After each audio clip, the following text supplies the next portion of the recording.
Rain.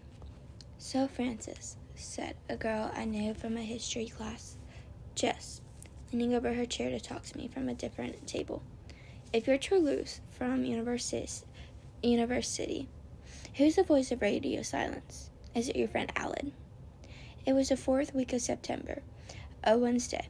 Aled was leaving for university in 3 days. Everyone in year 13 had been forced to do the ILC during period 1 to work on our personal statements for our UCAS form. Not that anyone was actually doing much work. My personal statement was pretty good. And by pretty good, I mean it was the most eloquent 500-word of bullshit I have ever written. But I was still trying to work out what to put in my extra activity paragraph. Now that I could boast about being a head girl anymore. Is that why we were hanging out all summer? Apparently lots of people had heard about Aled and me hanging out in the summer. The only reason people found out it was interesting was because they thought I was some kind of schoolwork-obsessed hermit, which was true a lot of the time, so fair.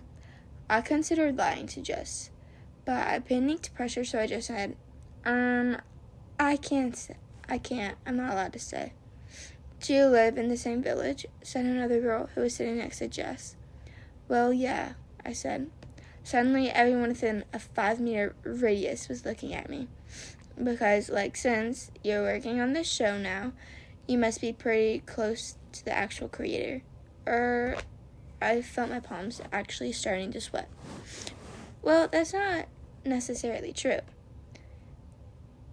That's what everyone on Tumblr is saying anyway. I didn't say anything after that because she was right. Everyone on Tumblr seemed to think that me and the creator were BFFs. Well, I guess they weren't too far off the truth. How come you're not allowed to tell us? Said Jess, grinning. Like this was the most fun she'd ever had. I'd never been particularly close to Jess. And she was mostly known for always having the worst fake tan streaks imaginable. In year 10, a teacher got put on probation for calling her bacon legs during a lesson because I caught myself before I said he. The person who was doing it doesn't want anyone to know. I laughed to try and ease the tension, like it's all part of the mystery. Is he your boyfriend? What? Who? Radio? Aled. No. Jess was trying to keep up. Jess just kept on grinning.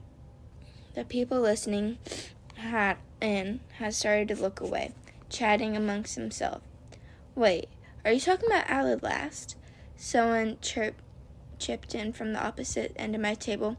I looked over and realized that it was Rain Senjupta, tipped back into her chair against the wall, tapping an unbreakable ruler against her table. I don't think it'd be like him. He's like the quietest person in the world. She looked at me and raised her eyebrow and grinning slightly, and I suddenly became aware that she was lying. Also, Daniel Hum wouldn't be into that shit. She continued, like all that arty stuff. I don't think he'd be friends with a YouTuber. That's true, said Jess. Rain swung her legs, still gingerly tilted back on her chair. It's probably someone we don't even know. I just want to know, Jess said this too loudly. And our teacher finally realized no one was doing the work and stood up and told everyone off. Rain shot me a quick peace sign once Jess had turned round.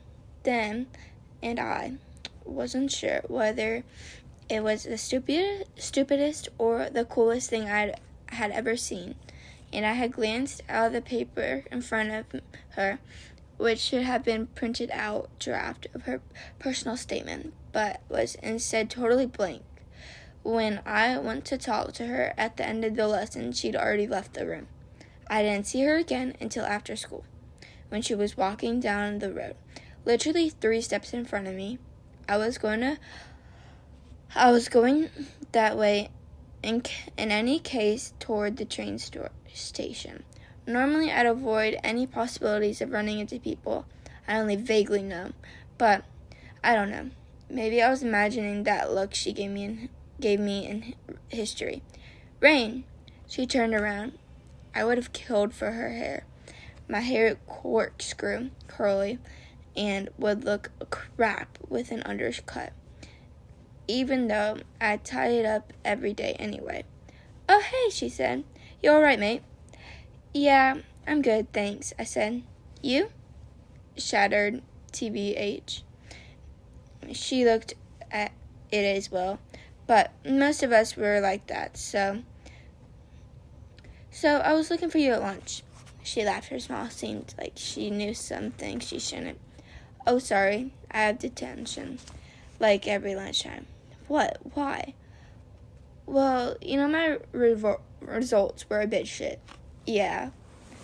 "Basically, they make me do work at lunch and during free periods to make up for it." "What, even lunchtime?" "Yeah. I get 10 minutes to eat, and then I have to sit outside Dr. Folian's office for 40 minutes and do homework and stuff." "That's normal. That's morally wrong." "I know, right? Lunchtime is a basic human, right?" We turned a corner, and it started to rain. The gray of the sky bleeding into gray of the pavement. I put my umbrella and made sure it was covering both of us. "Yeah. So, do you know Alad Last or something?"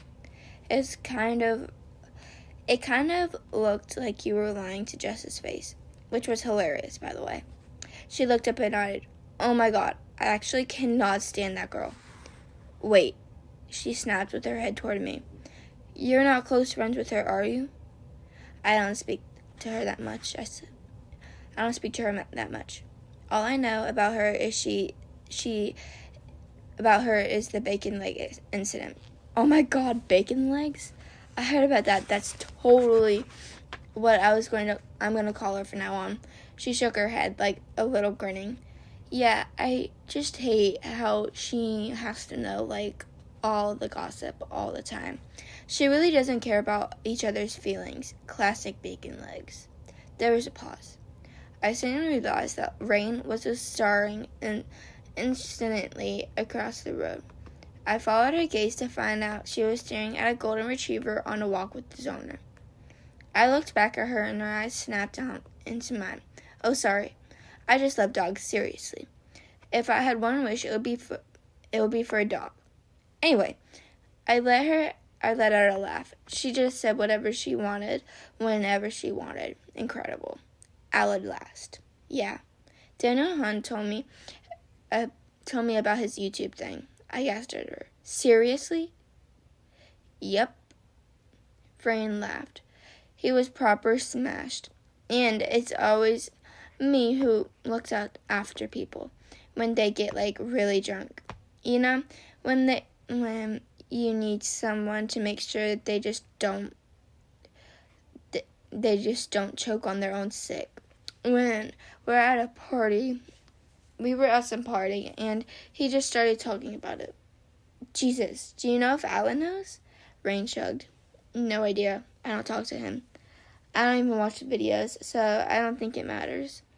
I know he doesn't want anyone to know, so it's not like I'm going to spread it around." "Was this recent?" "Oh yeah, like a couple months back." Rain paused. "Daniel seemed kind of upset with Alad or something. Gave me the impression. Alad liked his YouTube channel a bit more than he liked Daniel, I thought back to what I'd seen on the results night. Alad last Daniel together. Then Alad crying so hard I thought he might melt completely. "That's pretty sad if it's true," I said. "They're best friends." Rain said to me, "Yeah, best friends." There was a pause. I glanced at her. Do you know something?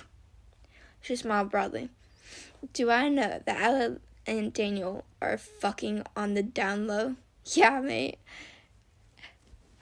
The way she said it, it was so bliss that I let out a very nervous laugh. I hadn't even crossed my mind that they had been having sex. The idea kind of freaked me out because I'd always just assumed that mine and Aled's level of sexual experience was the same. Oh, I didn't know anyone else knew that. Just me, I think, due to drunk Daniel. Right. We'd reached the high street. I had to go left to the train station. She had to continue on. I don't know where she was going. Anyway, thanks, I said. You basically see me there. I get really rambly under pressure. Aw, mate, that's okay, she smiled. Anything to stop Bacon Legs being a shit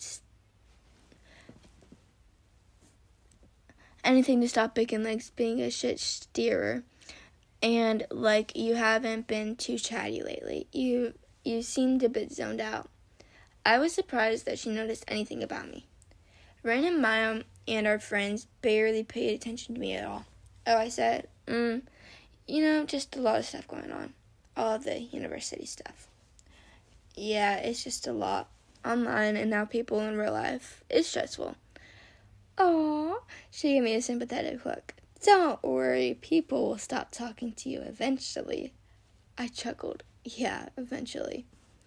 She walked off with a vague see you later and another weird cool peace sign she did before. I had the chance to reply, and I felt two things. Firstly, surprised Ren knew so many things despite seeming like she was the shallowest person I knew. Secondly, kind of sad that I never thought she'd be shallow in the first place. Like this. On Thursday night, I was at Aled's later than usual because his mom had gone away for a few days to visit other family. It was only 9:30, and I know Aled was 18 years old, but we still felt like tiny babies, to be honest. Neither of us could quite work out how to use the washing machine. We were sitting at the kitchen table waiting for some pizza to cook. And I was obviously talking about something completely ridiculous, and Aled was just listening, quietly contributing things here and there, and everything was normal. Well, it wasn't. Is everything good? Asked Aled, once we'd come to a neutral pause in the conversation. At school and stuff. This surprised me, because Aled hardly ever asked about generic questions like that. Yeah, I laughed. So tired, though. I swear I don't get any sleep anymore. The oven timer beeped, and Aled clapped his hands together and went to get them and the pizza, and I started singing the word pizza repeatedly. Pizza, pizza, pizza, pizza! When he was leaving for university in 2 days. Once we were eating, I said, I need to tell you something kind of important. Aled stopped chewing for a second. Yeah? Do you know Rain Septuta? I'm saying that wrong. Only vaguely. She told me yesterday she knows about university, that you're the creator. Aled completely stopped eating and met my eyes. Oh. I'd probably said something I shouldn't have again. Why did this keep happening? Why did I keep finding these things out? Oh, he said, Jesus. She said she wasn't going to tell anyone. Yeah, she says. She also said, I stopped. I'd been thinking about she knew about Alex and Daniel, but then I remembered that he didn't even know that I knew. Aled was staring at me and looked a little scared. Oh God, what? Okay, she knows about you and Daniel. There was a horrifying silence. Aled stayed very still. What about us? Aled said, slowly. But I couldn't finish the sentence. Oh, said Aled. I shifted in my seat, and Aled let out a breath and looked down at his plate. Did you already know? I had no idea what to tell him already. I think I just hate bringing up things that cause people pain and embarrassment. I saw you kiss on your birthday, I said. Then followed up with a hurried, nothing else. That was it. And then a bit later on, I woke up and you were just like sobbing. Aled ran a hand through his hair. Oh yeah, I thought you might have been too drunk to remember that. I waited for him to say more, but he didn't, so I said, why didn't you tell me? He met my eyes again. Then he chuckled. Honestly, same reason. I didn't want you to meet my mom. You're like in a separate place from all that. Difficult things going on in life. He laughed. Oh my God, what a douchey thing to say. Sorry. I laughed too because it sounded like a very douchey thing to say, but I wasn't going to try and say that. It was not as simple as Daniel and I are in a relationship. Nothing was ever simple, was it? Why were you crying, I asked. Ella looked at me for a second more, and then looked back to his food, picking at it. A piece of crust with one hand. I can't remember. I was probably just really drunk. He laughed, but I could tell it was fake. I'm emotional drunk. Oh, I don't believe him, but he obviously didn't want to tell me. So is Daniel gay, I said, because there was no way I could just say it. Yeah, he said. I was still pretty shocked. I hadn't guessed. You know I'm bisexual. Haled's eyes widened. What? You? You are? Yeah. I told you I kissed Carrie, didn't I? Yeah, you did, but Aled shook his head. I don't know. I didn't think about it very hard. He paused. Why didn't you tell me that before? I don't know. I began. Well, but there was a lie. I never told anyone before. Aled suddenly looked very sad. Haven't you? No. We both took a bite of pizza. When did you realize you were bi? Aled said. It almost so quiet I didn't even hear him over the sound of me chewing. I hadn't been expecting that question at all. I almost didn't want to answer him. But then I sort of realized why I was asking. There wasn't like one moment I said. I was like, well, I found out what it was on the internet, and then it just made sense. I never really tried to explain to anyone before. Not even myself, really. Like, it sounds really stupid, but I've always been able to imagine being with a boy or a girl. I mean, obviously they're slightly different, but like, the general feelings are the same. Does that make sense? None of this makes sense. No, it makes sense, he said. Why haven't you told your school friends? I looked at him. There was never really anyone worth telling. His eyes widened a little bit. Maybe he realized that he was basically my only friend. I sort of hope he didn't realize, but it just made me feel sorry for myself. I continued. Like it was the only reason I got into the university in the first place. Because radio falls in love with all sort of people. Boys and girls and other genders. And like aliens and stuff. I laughed and he smiled too. I think everyone's a bit bored with boy-girl romances anyways, he said. I think the world has enough of those, to be honest. I wanted so badly to ask him. But that's the only thing you can't just ask. You gotta wait until they tell you. When the front door opened, both of us jumped so hard I nearly knocked over the bottle of lemonade. Aled's mom entered the kitchen and blinked at me, a Tesco tote bag in one shoulder and the car keys in the other. Oh, hello, Frances, love, she said, her eyebrows raised. Didn't expect you to be here so late. I glanced at the kitchen wall. It was nearly 10 p.m. I leapt over my chair. Oh, God, yeah, sorry. I better get home. She barely seemed to be listening to me, but after dumping her bag in the kitchen, she interrupted. Don't be silly. You're right in the middle of dinner. I didn't really know what to say, so I just slowly sat back down. I thought you were at Granddad's, Mom, said Alad, and his voice sounded weird, kind of forced.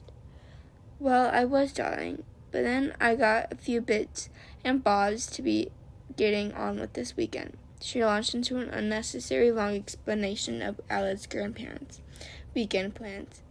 I kept on trying to catch Alad's eyes, but he was just staring at Carol, like a wind animal, trying to stay still, remain unducted.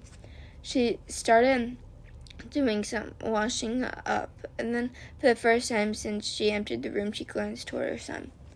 Your hair's getting a bit long, isn't it, Allie? Shall I book you a haircut? There was an unbearable long silence. Actually, I sort of like it like this, said Alad. She frowned and turned the tap off. She started cleaning her pans, like she was trying to erode them. What? Don't you think it looks kind of unkempt, darling? You should look a bit like one of those drug addicts you always see outside the job center. I like it like this, said Alad. Carol dried her hands with a tea towel. I could cut it for you if you like. She looked at me. Always used to cut his hair when he was a little thing.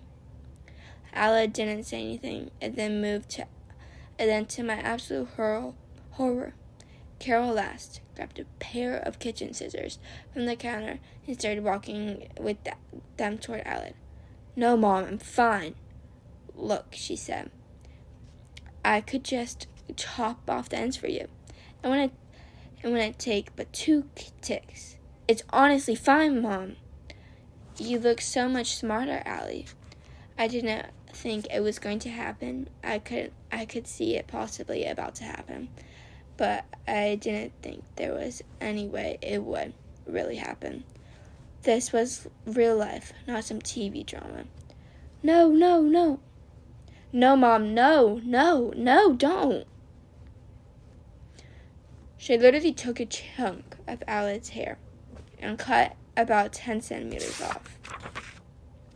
Alad jerked backward and stood up so fast it made apparent that he had thought it was going to happen. I suddenly realized I stood up too. When had I done that? She just cut his hair off. What the fuck? Mom. Alad went to say something, but Carol cut him off. Oh, come on, darling. It's much too long, isn't it? You'll be a social reject if you turn up to university like that. She turned to me again. She was clutching the chunk of his hair in one hand and opening the scissors on one. Won't he, Francis? But I literally couldn't say anything. Alad's head had his hand over the place where his chunk of hair used to be. Very slowly, zombie-like, he said, Francis has to go home now. Carol smiled. She smiled in the way that was either complete ovulence or utter psychotic evil. Ah, well, it must be nearly your bedtime. Yes, I said, though my voice sounded like I was being strangled. Alad pulled me quickly to the door by one arm, but I could force my legs to move by themselves. He opened the door without looking at me and sort of pushed me outside. It was a clear night. You could see so many stars. I turned back to face him. What exactly just happened?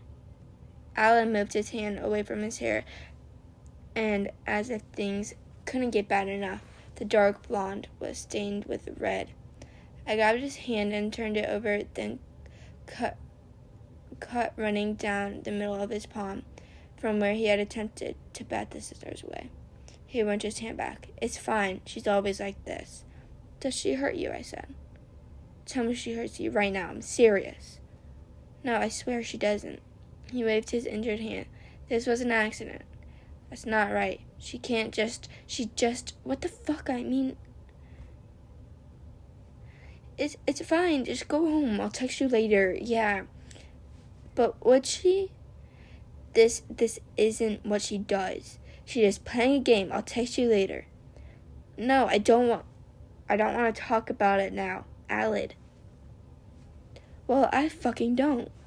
Aled last never swore, except for when he really needed to. He shut the door on me, and I couldn't do anything about it. At all.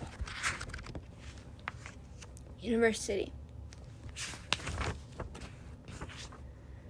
Episode 132. Found. University. 98,763 views. Cyborg attack. Again. Scroll down for transcript. I hid for 47 minutes exactly. I had my Moonometer with me in the telephone box by the power station on Tomby Street. Nobody thinks to look for anything there anymore. Everyone knows that the box is haunted. I don't want to talk about what I saw. While I was hiding and waiting, I was also thinking and deciding. Was I going to let this cyborg chase me forever?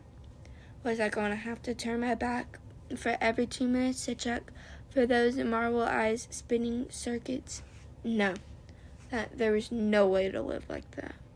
Not even the vicious, cruel barricades of the city of the universe. I can take a little beating now and then. Old sport, believe me. I've been in the city for as long as I can remember. It seems this hardly qualifies as a G-stress call anymore. By gods, if anyone was listening, I would have heard from you by now. I can take a little beating now and then. I'm a tough one. I'm a star. Steel-chested and diamond-eyed cyborgs live.